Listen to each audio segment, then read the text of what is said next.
कर्मों के बोझ से छुटकारा कैसे पाएं?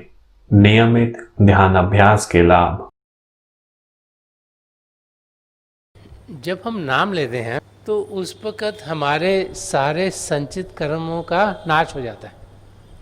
हमारे सद्गुरु वो कर्म अपने ऊपर ले लेते हैं और वो संचित कर्म हमारी आत्मा के साथ जो जुड़े हुए हैं वो सबके सब उसी वक़्त ख़त्म हो जाते हैं। जो प्रारब्ध कर्म है वो रोज़ाना हमने अपनी ज़िंदगी में ढालने हैं और रोज़ाना हम सोचते हैं, रोज़ाना बोलते हैं, रोज़ाना कार्य करते हैं, उससे क्रियामान कर्म होते हैं। तो जब हम भजन रोज़ाना करते हैं तो हमारे जो क्रियामान कर्म है वो कटने शुरू हो जाते हैं। तो वो इंसान जिसने नाम लिया है और वो अगर भजन नहीं करता तो उसके संचित कर्मों में कुछ फ़र्क नहीं पड़ेगा। उसके संचित कर्म तो पहले से ख़त्म हो गए। उसके प्रारब्ध कर्म में कुछ फ़र्क नहीं पड़ेगा क्योंकि प्रारब्ध कर्म तो इस ज़िंदगी में उसको झेलना ही है हर हालत में।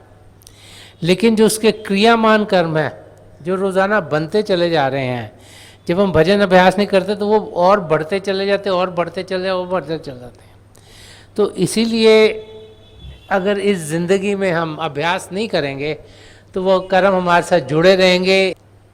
जब हम अपनी मौत के करीब आएंगे तो हमारे जो क्रियामान कर्म है वो कर्म जो रोज़ाना हम नामदान के बाद करते हैं, नामदान के पहले तक तो सारे ख़त्म हो गए संचित में, लेकिन नामदान के बाद रोज़ाना जो कर्म होते हैं जब हम अभ्यास नहीं करते तो वो बढ़ते चले जाते हैं, बढ़ते चले जाते हैं, बढ़ते चले जाते हैं।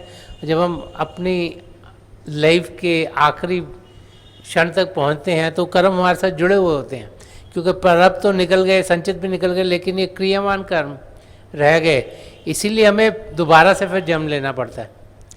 ये तो महापुरुषों की देन है कि वो हमें इस शरीर से नीचे नहीं उतरने देते। तो अगर हम अभ्यास करेंगे तो इसी ज़िंदगी में हमारे क्रियामान कर्म जो रोज़ाना करते वो करते चले जाते हैं, ताकि जब हम अपनी ज़िंदगी के आखिरी क्षण तक पहुँचेंगे तो सारे कर्म कट गए होंगे। संचित पहले ही कट गए, प्रारब्ध रोज़ाना कट रहे हैं और क्रियामान कर्म जो हम बना रहे हैं वो भी कटते चल जाएंगे।